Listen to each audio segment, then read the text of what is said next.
Welcome back to the Bonsai Builders podcast. I'm your host, Addison Galambos.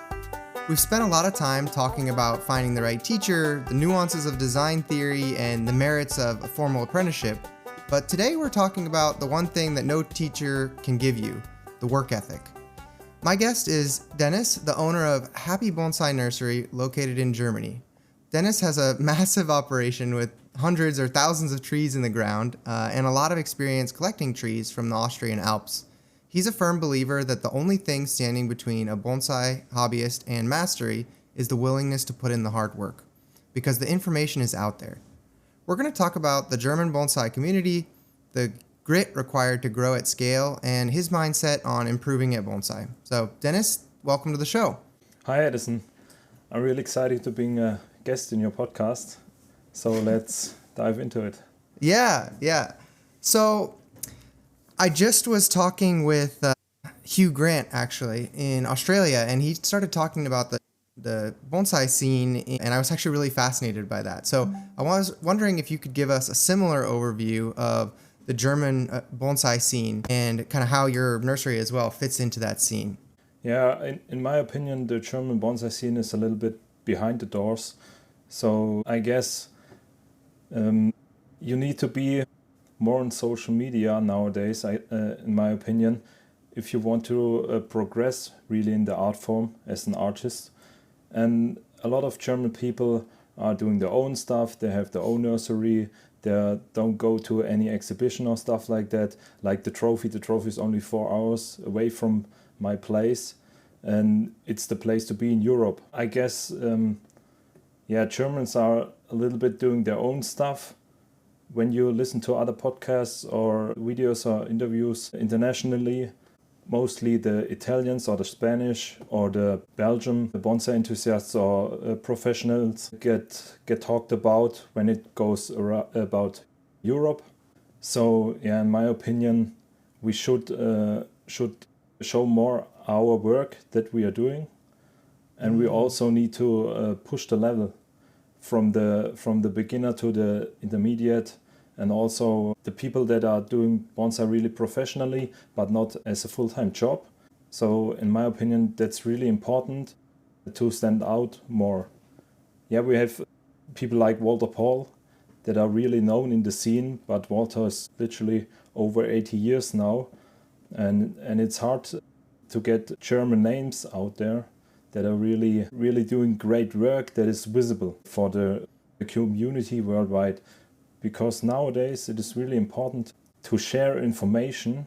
Now we have the opportunity to share information through social media and through podcast and video and stuff like that. So that's what I want to improve with my nursery, by the way. Yeah. So, I mean, you're doing your part, it seems like, to get that started. So that's an interesting perspective. There was a few things I wanted to ask you a bit more about. Well, the first is can you tell me, it's hard for me to fully grasp like how the trophy impacts Europe. Like my understanding is it's one of the largest and most important shows in Europe, and it kind of brings together artists from multiple countries. Would you say that, like, do you feel like Germany is underrepresented in the trophy in terms of like high caliber trees? Or do you think that they're being made, but they don't have as much of a like German label on them, like a unique style or just like recognition for German artists? What's your take on that?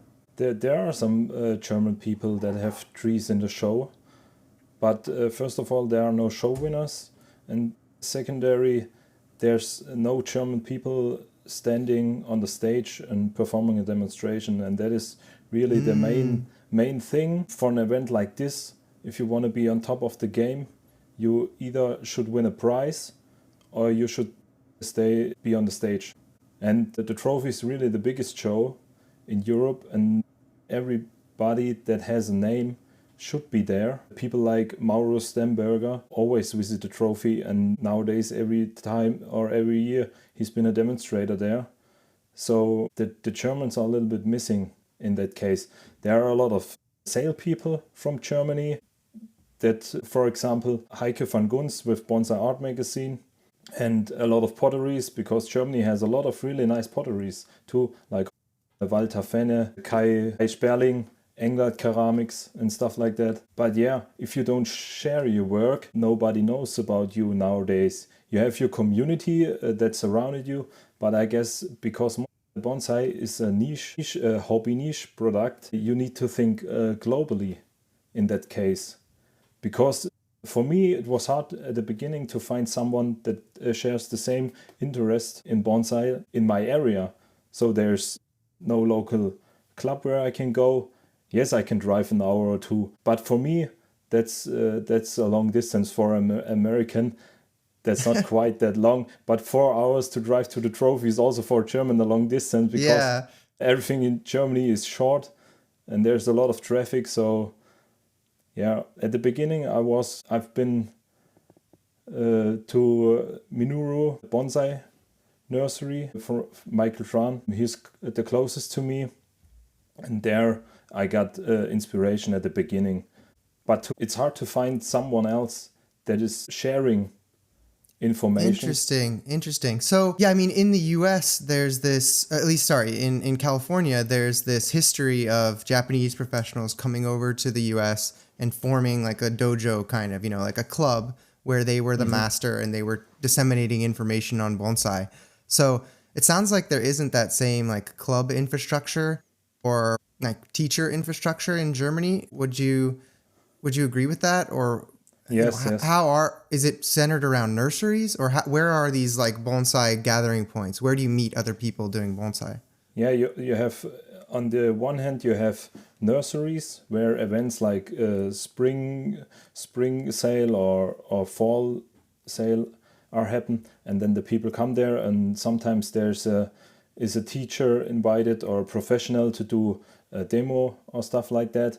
And on the other hand, there's like a club scene where you have in the big towns, you have bonsai clubs where the hobbyists are in, and then they work for themselves in groups, and maybe once or twice a year, I guess, they can book a professional to teach something like that. But most of the times the professional go for demo to the nurseries, to the bonsai nurseries. Okay.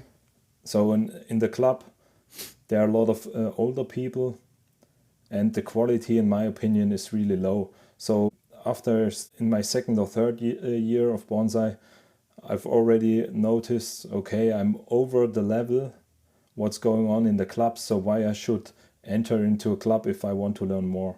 Yeah, that's true. I mean, I have had this talk with a few people on the podcast before of like, do you actually learn being in a bonsai club? And I don't know how yours are structured, but at least in the US, it definitely feels like there's not a ton of direct learning in the club. Because like you said, the average skill level of a member is fairly low. Like even people who've been doing bonsai for 15 years, if you're not really intentional about it, you're not really getting better at the actual like tree making part, right? And thus like this podcast trying to look at how do you actually get better. But I will say that the connections I've made through the club and the community that I'm able to help foster by being in the club is pretty fun. That new person joins who is me, but 2 years earlier in their journey or whatever, right? It's fun to engage with that person, and like the teaching that person helps me grow my own skills, and like just having that additional incentive to like, oh, they're going to come over and we're going to work together on some trees, like helps me get in more hours. So there is definitely some indirect benefits to the club, but I agree that like on the surface, it's kind of hard to, just going to club meetings doesn't make you better at bonsai for sure. Yeah, and you need the time also. You spend time. In my case, I want a return for that because I'm really ambitious about what I'm doing. And when I start something new, when I started with bonsai, I don't had in mind that I want to do this on a professional level. But I knew with everything that I started at the beginning that I take it seriously. So every hobby I do it seriously. My wife sometimes jokes about it that I can't do something normal like normal people. So lately I got into foraging mushrooms, and after 1 year I can go with other guys and take tours where I'm the tour guide for mushroom hunting. Yeah, and you mentioned that there are a lot of Japanese people in America. Maybe because of the war. I don't know what the background is, but in Germany we don't have that. I don't know any hobbyist or professional that has a Japanese background in Germany. So we have a lot of importation, because importation is still really easy in Germany and also really cheap. So you have some risk with quarantine and trees dying, but at the end it's still easy. So and that's where the trees and the quality come from. And I guess that is also a problem, because you can still buy good quality trees and you don't have need to build them by yourself. So why you should learn something, especially when you get enough money. I have customers that buy trees, and the tree is dead after one summer, and they buy another tree because they don't care. And I have it. There is an attitude in at least in the customers, or a lot of beginner customers that I have, that when they killed a lot of trees, it gets a little bit normal. Also for customers that are into bonsai for 45 years or longer, that they don't have the mindset that the tree should outlive us and go to the next generation. So they think, when it dies, I start with another, because it was not a...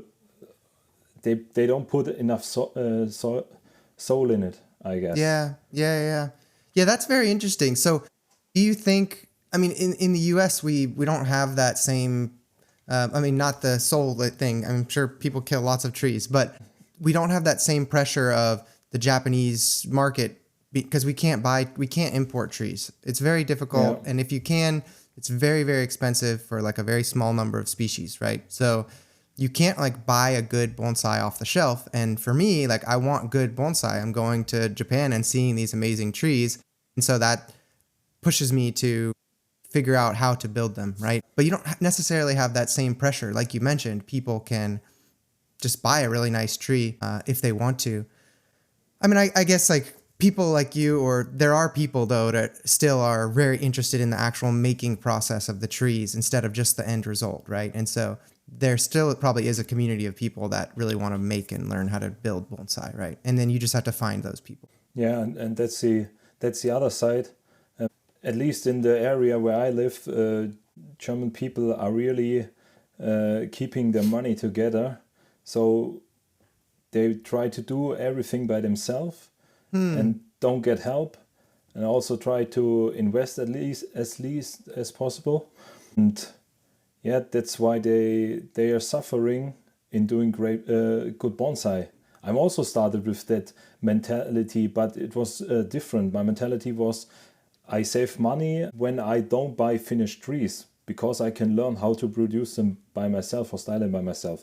But I never was shy to spend money on good tools, on nice pots, and the essential things you need. I have a lot of customers that try to reuse the aluminium wire, and they try all these stupid things that makes it hard, that makes it really hard because of some pennies, some cents. Or they go to the hardware store and buy cutters to cut the branches and stuff like that, and they wonder why they don't get good results. Also, a really bad thing is we have like a cut paste for fruit trees, but for big fruit trees, and when you buy that cut paste in a normal garden center, stuff like that, this stuff you don't get off the bark, so it's like glue.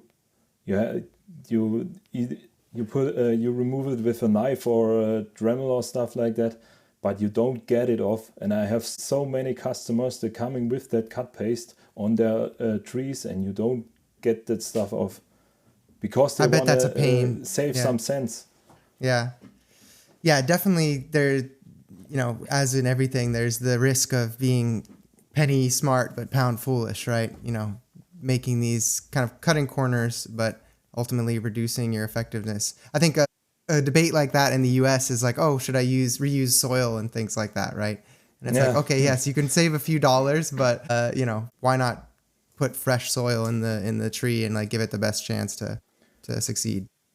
So yeah, I want to ask you a little bit about your thoughts on social media, because I think you're right that for building your brand, like there's really nothing else that compares, right? For getting recognition. But I'm curious, like, I think people also have kind of a love-hate relationship with social media, right? It's a lot of work to engage with. It doesn't always reflect exactly the bonsai process in reality, these 2D images. So I'm curious what your thoughts are, like how you approach social media. For me, social media are really important because I learn a lot of design aspects through social media. I'm a person that can really absorb through media information. That's why I'm started with Once I'm in Real Life. That was the best thing that I could do at that time. And with something like Instagram, for example, you don't learn techniques or horticulture or stuff like that through Instagram.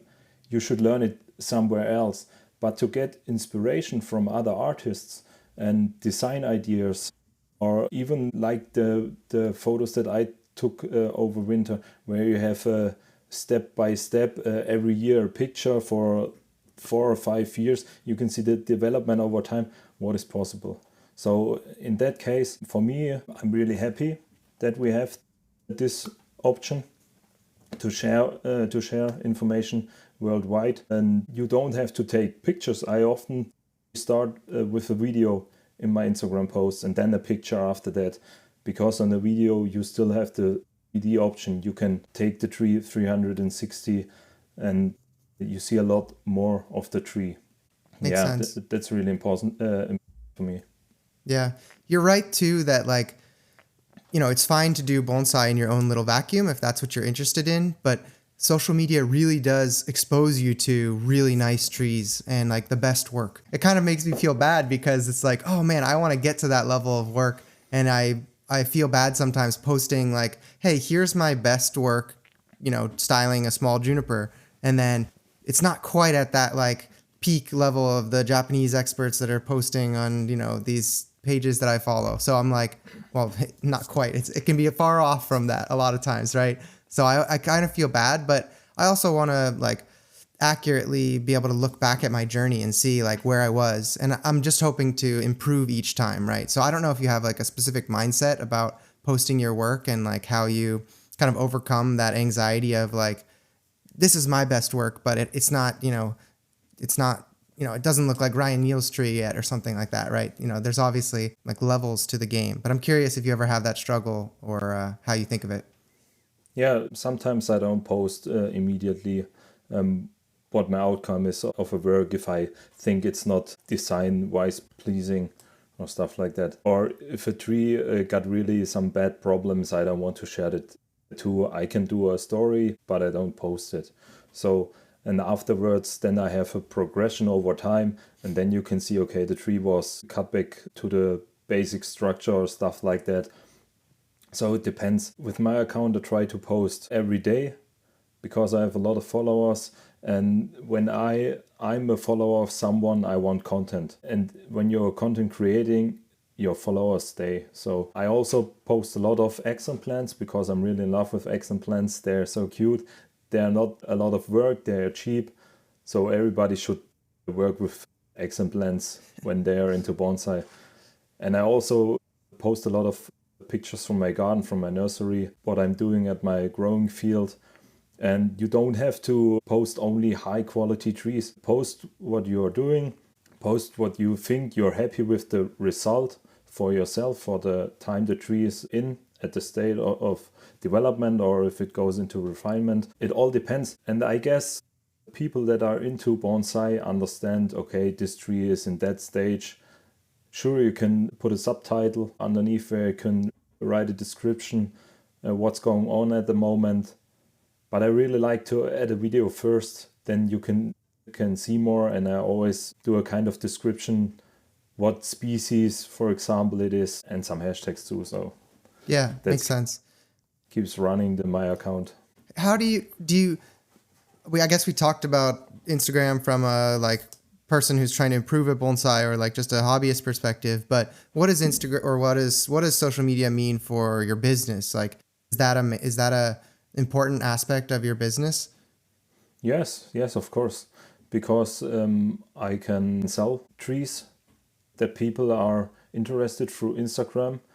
Because in Germany, I'm really at a niche with my business, and people are far away from each other. And also the German bonsai community is not really focused what I'm doing right now. So I have a lot of followers on Instagram, but they are from all over the world.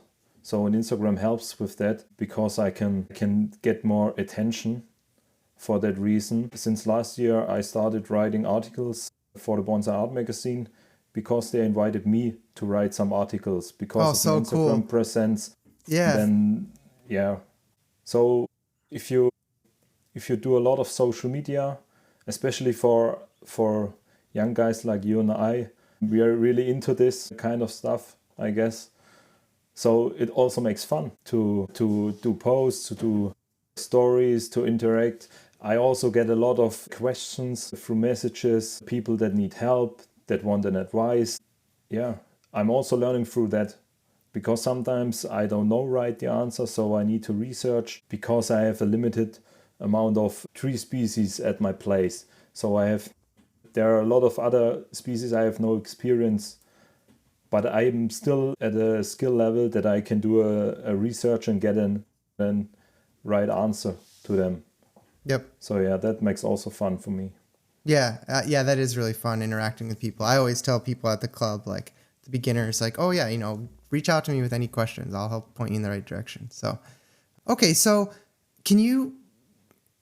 I want to take it one step back and like understand a little bit more about you and how you have your life set up, because yeah, it sounds like you're really deep into bonsai, but you also have like a full-time career, right? And then you mentioned fishing, you mentioned mushroom foraging. So I'm curious to understand, like, how is your time split? Like, how do you, like, what kind of pressures are you dealing with in your life that you're comfortable sharing? And like, how does bonsai fit into everything? Okay. Yeah, first of all, I have a 3-year-old daughter, which really keeps me busy. Fishing, before I started with bonsai, fishing was my number one hobby since I was a young boy. And I really got to make decisions for the last 2 to 3 years because with still a full-time job and Happy Bonsai, I have no time for fishing, because if you want to get results in fishing, you need to spend a lot of time. So last year I was only 2 times at the river. So this year I won't buy any cards for fishing anymore. Oh, wow. Yeah. Yeah, I need to focus my attentions, and bonsai is something that is really important for me to keep progressing. And with foraging mushrooms, you don't have to spend a lot of time and you don't have to spend a lot of money. And I can also do something with my family, because this is the first hobby that my wife and I shared together since we are together for 13 years now and married for more than 5, I guess. Yeah. So yeah, it's fun. Also my daughter tries to search for mushrooms, and you can go in the forest for 1 or 2 hours and got a great result. And with fishing, you have a lot of preparation, because I was really deep into carp fishing, and then you have to feed 3 or 4 days in advance to go fishing every evening. Oh, wow. And you have a lot of preparation to get enough fish on your spot and to get a result. And yeah, there's a lot of pressure through fishing on our lakes and rivers, because Germany is a small country in that case, and there are a lot of people into fishing, and so you have a lot of people on the water. Yeah, I agree with the, like, if you're really going to get good at something, it needs to be a focus, right? And so, that just necessitates, there's only a certain number of hours in the day, right? And so yeah, similar for me, like bonsai has become my number one hobby, right? It's like my number one, like, pursuit outside of work and family. So yeah. Where do you find the hours, or, what's your mindset like? Like, are you setting aside 2 hours a night for the business and for bonsai, or Like, is it pretty regimented, or is it pretty much just like, hey, you balance things? How does that work? Like, what's your mindset? Yeah, I have the luck that my wife is really chilled about the situation because she understands what I'm trying to accomplish. And I'm literally have no free time at the moment for the last 4 to 5 years. So my only vacation was visiting the trophy every year. And otherwise, I try to spend an hour or two with my family per day. But on some days, I don't even see them because I'm still working. And the good thing is I work a lot on my property, so they can still be around, but they have no time with me in that case. Yeah, but it's a lot of work. And Yeah, for sure. even if you don't have to work on your trees, you have to do other stuff when you have a bonsai company. So yeah, it's a lot of work. Yeah, it makes sense. So I was going to ask that. Can you take me through your operation? So you have land at your home, and that's where you kind of have your nursery. But like, what does the nursery setup look like? Like, you have an acre of land where you have trees in the ground, and then you have a building where you do your work, or how is your area set up? Okay, in 2017, I bought the house beside my parents' house, and the property is around 700 square meters. So I got for normal property, it's really big if you living in a city. So it's quite good for that. But for a bonsai nursery, it's way too small. So I got maybe around 40, 45 to 50 normal size podrests. So I have no benches in that case because my garden is really set up like a show garden because it's my private garden too. So I Oh, want it cool. nice. Then I have some space behind my greenhouse to store some trees, but that's also limited. Yeah, I don't know if you saw the pictures, but I have on the right side of the garden on the wall or on the fence, I got some small places to put shohin and mame trees. Yeah, and then I've rented in 2021 a field with 1,700 square meters. Yes, and I fenced it in, and then I start planting trees. The thing that the mindset or why I started field growing was because I was listening to the podcast from Bonsai Mirai with Tilperian farms growing in the field. So and in that time I've searched for something to do beside my main job to get some money and also try to build something for myself. And I thought, okay, I have not a lot of money because I still have to pay for my property and for my house. So field growing is a long-term investment with hard work, but I don't have to pay a lot. Yeah, you can So bootstrap it. Yeah. yeah, and growing is something that I'm good in through my experience over the years. So I thought, okay, maybe that's an opportunity for me. And also, I really noticed fast in the community in Germany that you don't have that type of quality field growing material. All the field growers in Germany are putting their trees straight into the clay soil. So you have no root control, you have no nebari management, stuff like that. You have really bad soil when you remove the tree from the field. All of those trees get bare rooted, so most of the trees are deciduous in that case. And also, there's not a lot of attention about building or improving the nebari. They're getting a lot of trees sold with really crappy nebari for also a lot of money, but most of the people don't care about the nebari in my area at least. So that is something that I want to change. So I want to give especially the beginners a good starter material in good soil where they can immediately go into a bonsai pot and don't risk that the tree is dying, and they have a flat root base because I'm putting a ceramic tile underneath the trunk base. Yeah, in that case, I don't have to work the roots really because they grow outwards, and then the nebari, especially on the deciduous trees, form like magic by themselves.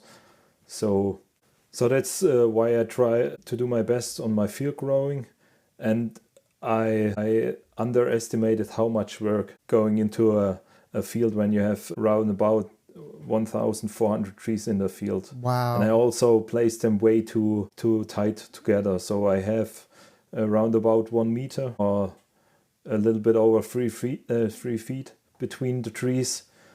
And when I really want to let them grow high to get thick trunks, they grow into each other, and then the lower part gets really weak on the trees. Shaded out. So that's a big problem. Yeah, I'm curious, like, where did you, how did you, I mean, like, things like putting a tile underneath, like, are fairly well known, but I'm curious, like, how did you develop your techniques for ground growing? Like, where did you get that information from? Like, were there local people that, I mean, it sounds like there weren't really local people that you could learn from, so I'm assuming you got it from online, but how do you validate those techniques? And, I'm obviously you learn as you go too, but. Yeah, the beginning steps, how do I set up everything with the growing bags and irrigation and stuff like that, comes through Terperian Farms, because there are also some videos. Oh, really? Where you can see pictures also.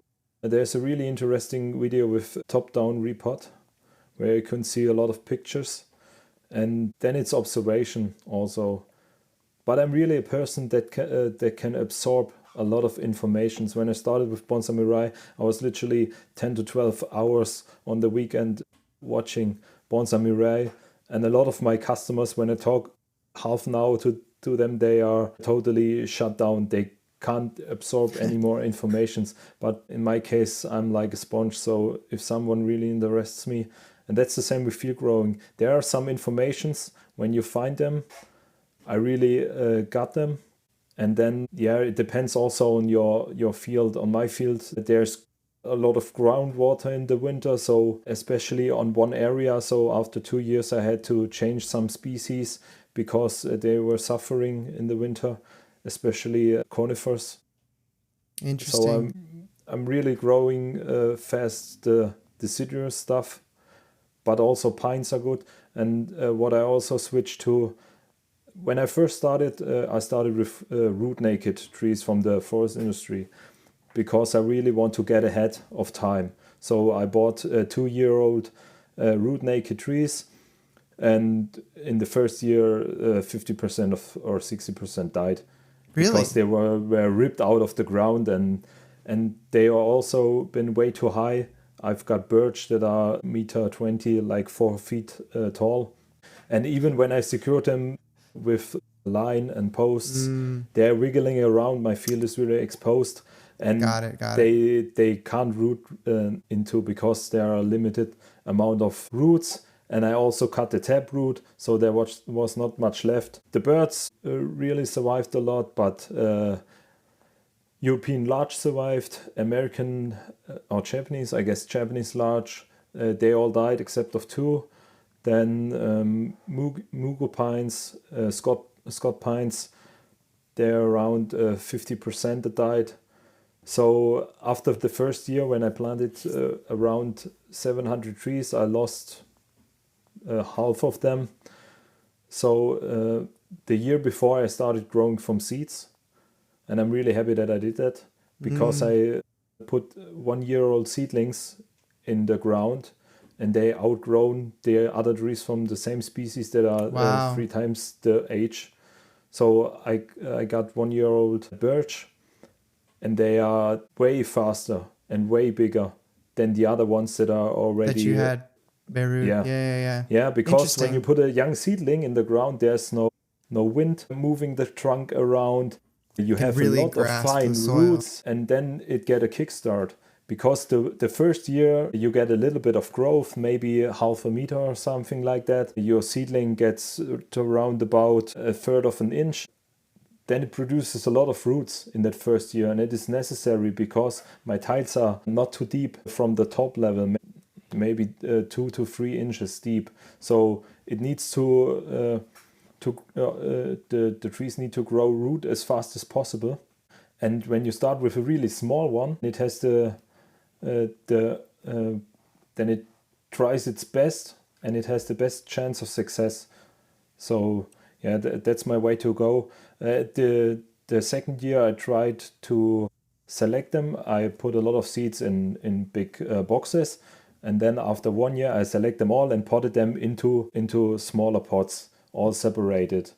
Oh wow. And that also took too much work for no return, because the result was the same. The tree didn't grow a lot of in that year in that small pot, and the root literally looked the same as I was taking it out directly from the box and put it directly in the ground on the tile.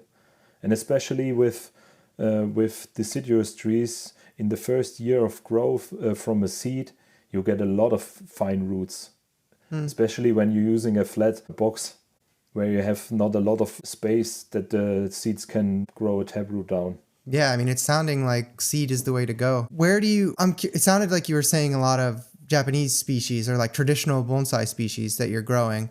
I'm curious, are there like native species that you like using for bonsai for growing, or is it, yeah. It's the other way around. Really? Okay. Scots Japanese pine species, and mugo. Yeah. Yeah. But the Japanese species that I tried at the beginning, they all suffered on my field. So also when I planted Japanese maples, when I put no shade cloth above them, they immediately got sunburned. So I mostly have native species on my field. Also in my private or in my bonsai collection, I have no Japanese white pines.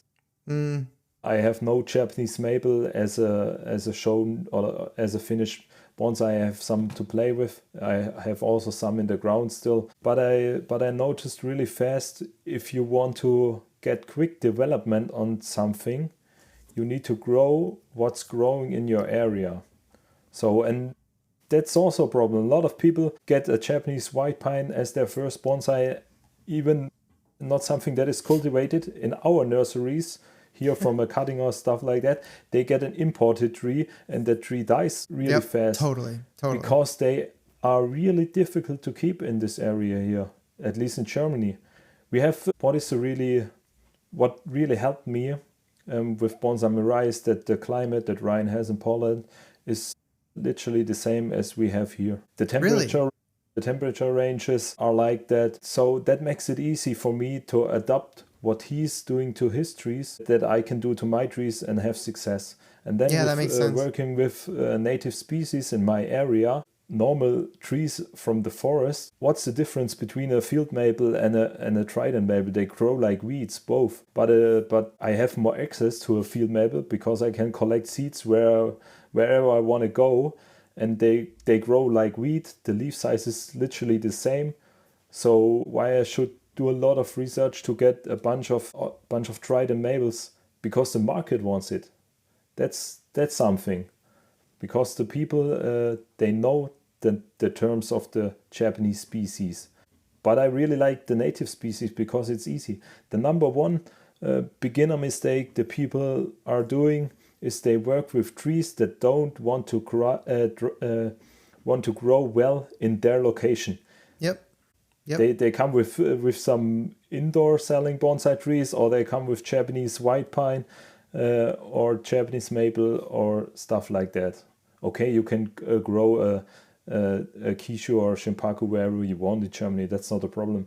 But the most popular trees are the trees that are really hard to grow, and they get imported. So if you don't know what to do with them, they really die fast. So yeah, it makes sense. It's really hard, and the people nowadays, when they get into something and they have bad experience with a new interest, they are out again.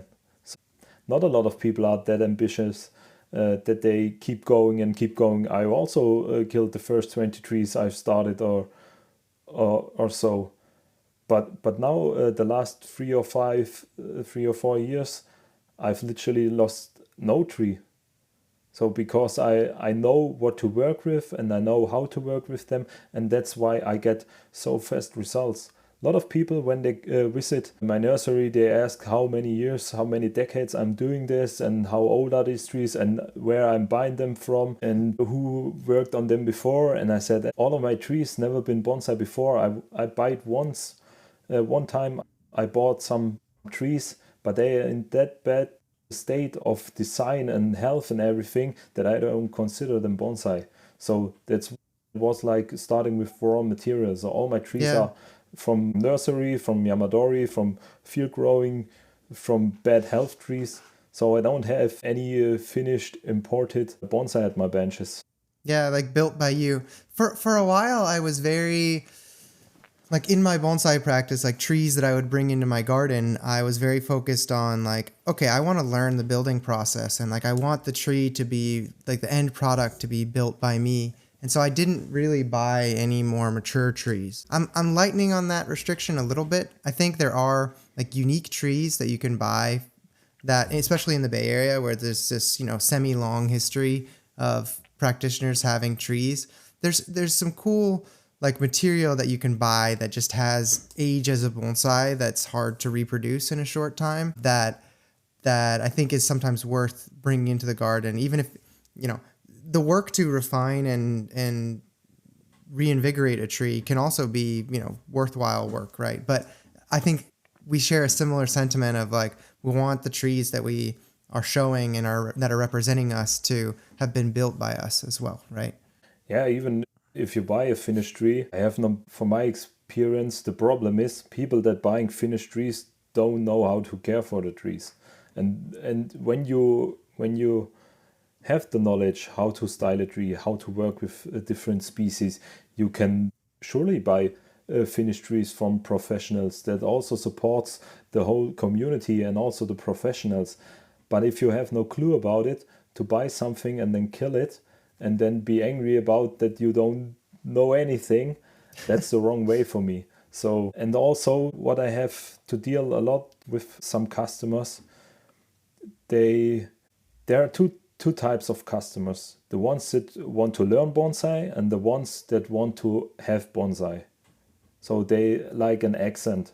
They want it in their garden, and they want to go on vacation, and they don't want to learn what the techniques are, what the species are. They don't care about this. They want it as like decoration. An ornament, yeah. But if you are one of these persons, you better pay somebody else to keep an eye on your bonsai. You can do watering, you can do fertilizing if someone tells you how to do it, maybe, to keep the tree alive over time. Everything else, if you don't, balancing is the number one thing that the people that I work with don't have in mind.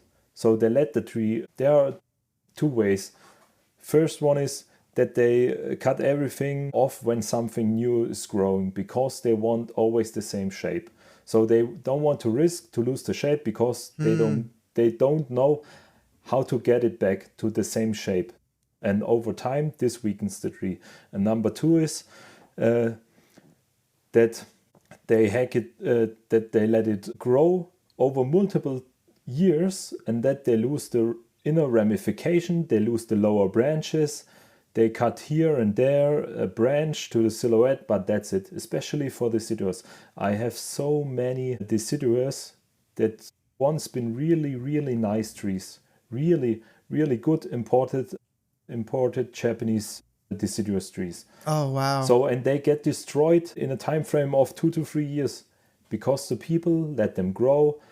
Then once in a year or so, they hack the top back and that's it. They don't remove leaves. The inner part gets shaded out. The back budding dies. The fine branches dies. The lower branches dies. I have so many customers with trees. More than 70% of the branches are dead.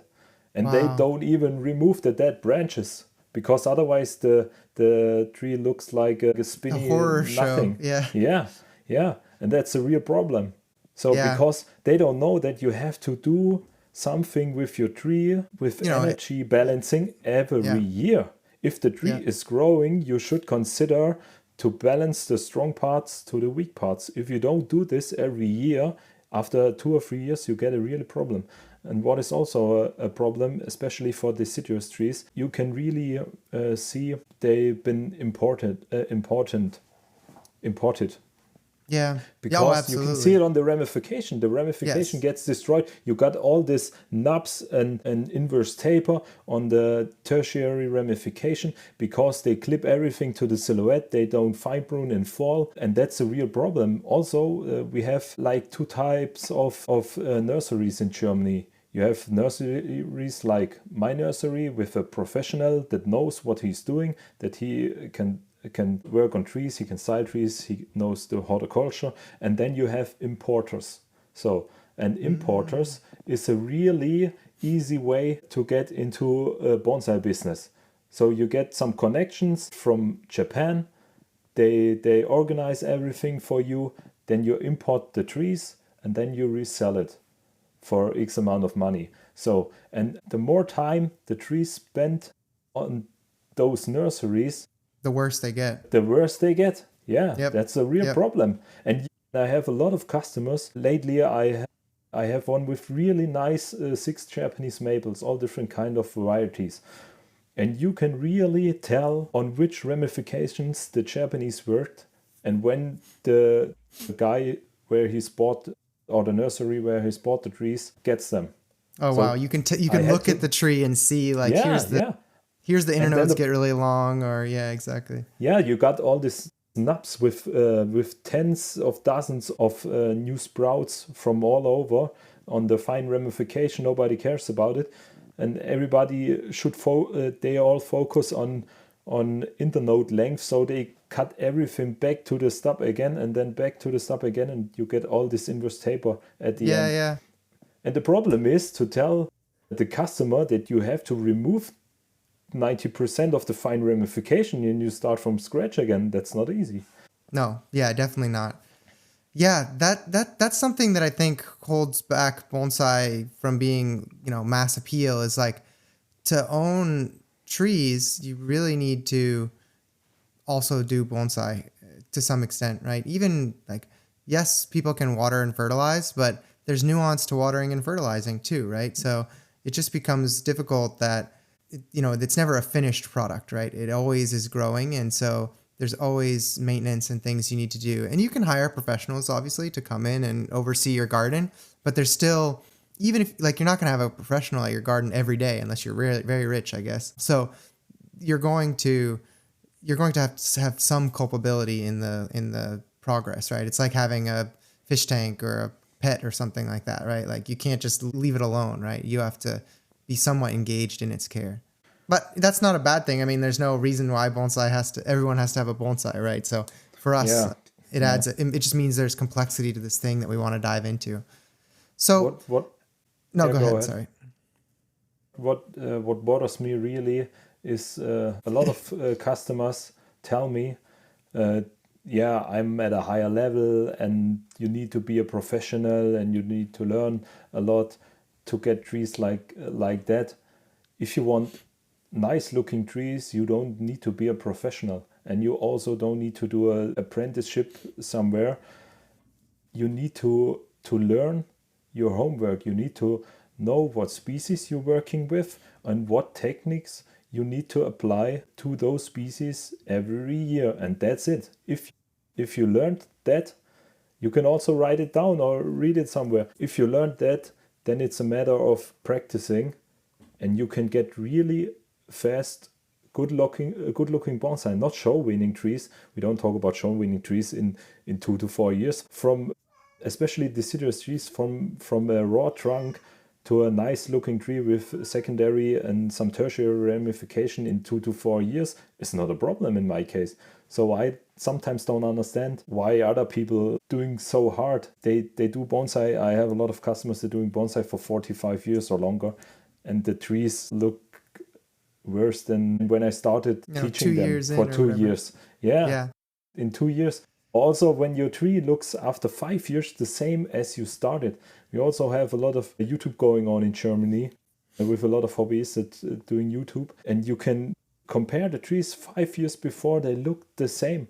They got no ramification increase, even for deciduous in 5 years.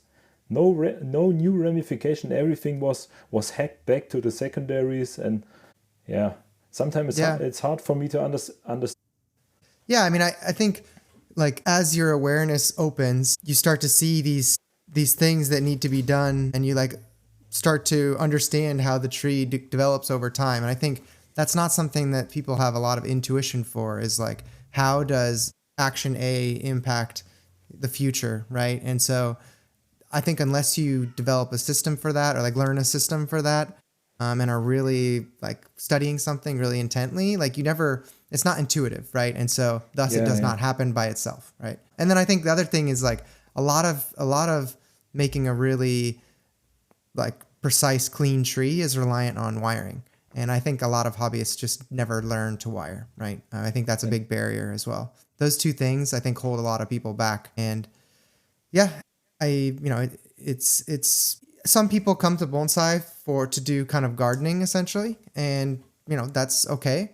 Like just have potted plants, and then some people want to pursue the more technical art form, and that's okay as well. But so, I mean, you've gotten, like you said, people come to your garden and they're like, oh, how many decades have you had these trees? How many decades have you been doing bonsai? But it's been a fairly short time. So I want to kind of synthesize down some of the things that you've done to like rapidly accelerate your bonsai journey. Like some of the things I've been hearing are you consume resources like voraciously, like you suck in a lot of knowledge, right? So you're watching tens or hundreds of hours of videos from trusted sources to learn techniques, and you're like studying individual trees. You're also like growing trees that do well in your area.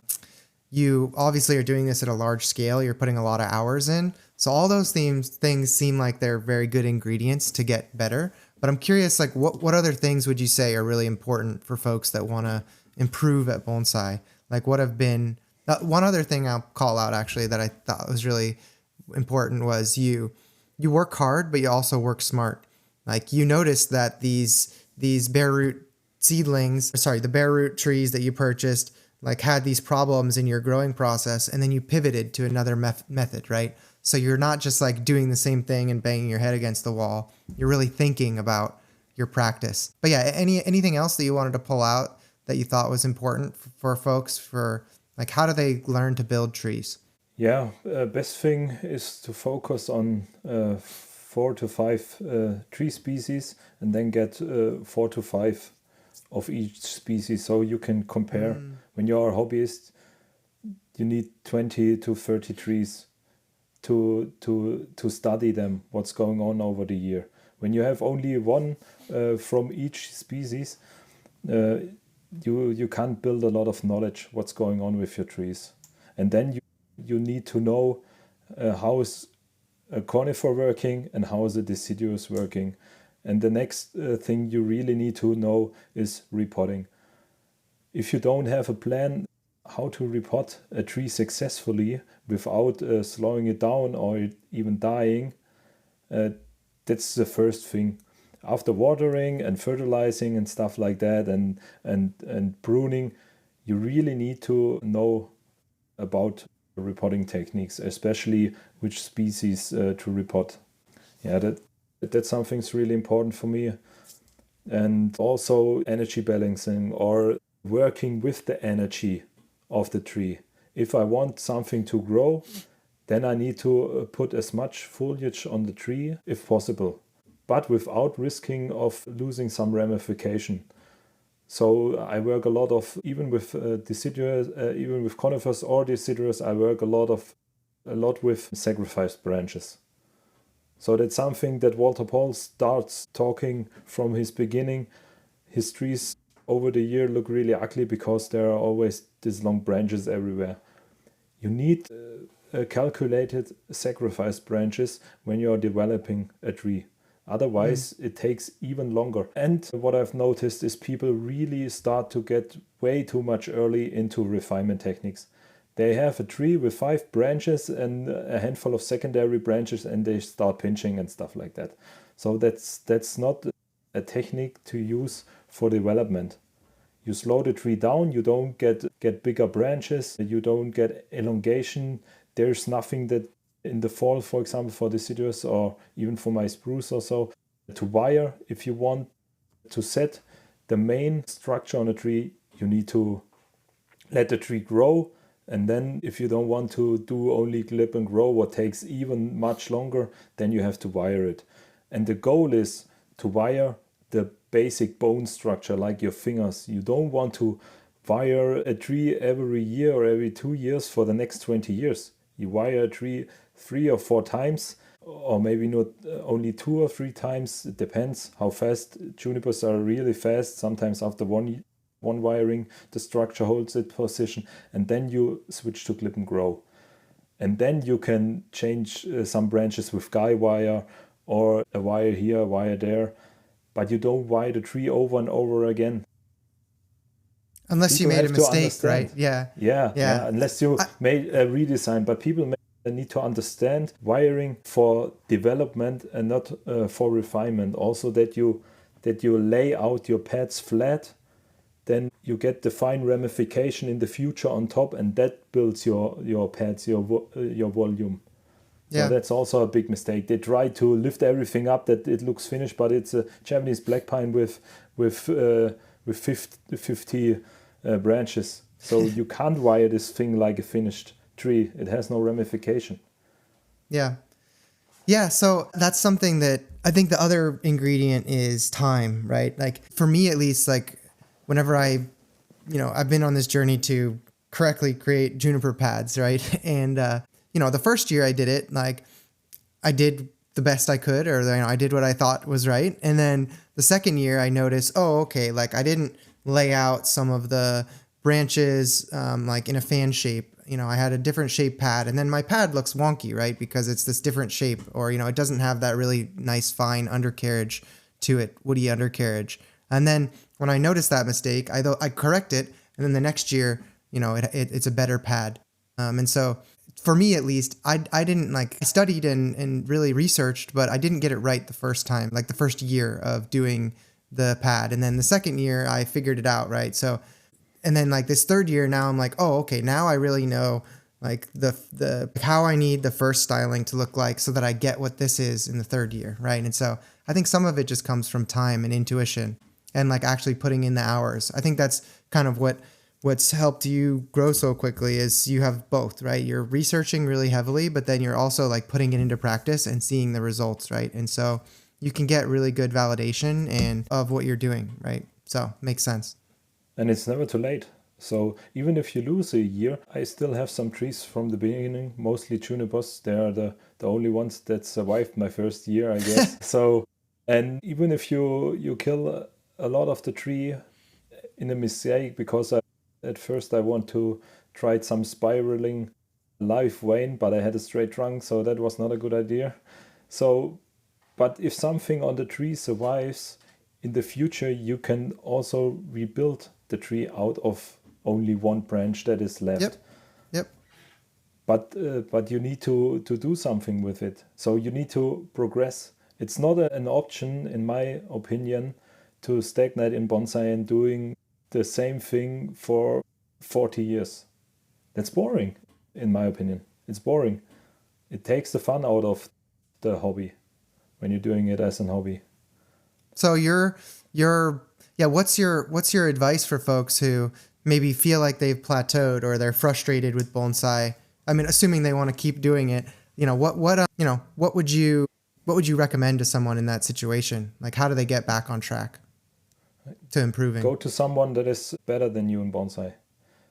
That's why I'm always looking up to the professionals, because it makes no sense for me to try to work with, for example, like a club where only people that I can't get something out of it. So if you want to change something in your practice, get somewhere else for inspiration. You don't have to hire a professional or pay a lot of money. Go to a bonsai show, go to a nursery and look under the trees. That was the first thing I've done at Minoru Bonsai. I've looked at every single tree. Most people walk through the garden and after half an hour they go back home. But I've watched every single tree. I've took photos from every single tree. I looked underneath, I looked how the wire was applied, and that was in my first year. So that's how you learn, through observation. Yep. Well, you've really kind of laid down the gauntlet today. So I appreciate you taking me through and talking about the German bonsai scene and your experience in your nursery, and then just like the mindset around how to improve. I think a lot of things that you said have really resonated with me. So hopefully it helps inspire others as well. Yeah, I want to thank you for the opportunity to have me on your podcast as a guest. Yeah, check my Instagram account if you want to see my progression also on my field growing. Also check my stories. Way too less people check my stories. So yeah, there's some behind the scenes stuff. And then also I guess check Addison's account. Thank you. Yeah. So I also want to maybe leave everyone with like, where are you going from here? You know, what's next? Like it could be something super tactical, like, oh, I want to get better at, you know, some technique with field maple, or just like more, you know, or it could be even higher level. But I'm curious, what's pushing you now? Like where do you want to go? My main goal is to get a tree into the trophy. I'm also on the waiting list at the trophy for sale booth. Oh, cool. So, but it's hard. Only when someone stops selling there, you get a chance, and the list is long. So also my wife started pottery classes this winter. So we are setting up now a pottery for her. Not only for bonsai pots, I guess, but also, yeah. And my goals in the future are getting a tree into the trophy, and maybe one time I win a prize there, and see another German demonstrator on the stage. Awesome. Those are really awesome goals. So I'm looking forward to following and tracking your progress as you get there. I'm sure you will. I think, like you said, bonsai is something where as long as you're iterating on your mistakes, like if you put in the time and the intentional effort, you can really have amazing results over a long time period. I'm confident that like I'm going to improve at bonsai, like the mindset that you've displayed today, like I know that you're going to get to those goals, you know, as long as it keeps being something that you're intending to do, right? So looking forward to seeing it. Yeah, it's just a matter of time, how long it takes. So exactly. I'm only 30 years old, so I still have enough time. You've got plenty of time. Yeah, goals. You can make some sweet bonsai over the next 60 years, 70 years. All right, awesome. Well, thank you so much for taking the time. I really appreciate it, taking up your evening, and yeah, looking forward to hearing what everybody thinks. Would love to hear from folks. Message me at Teeny Trees and give us your thoughts. So thanks everyone, and have a good night. Good night.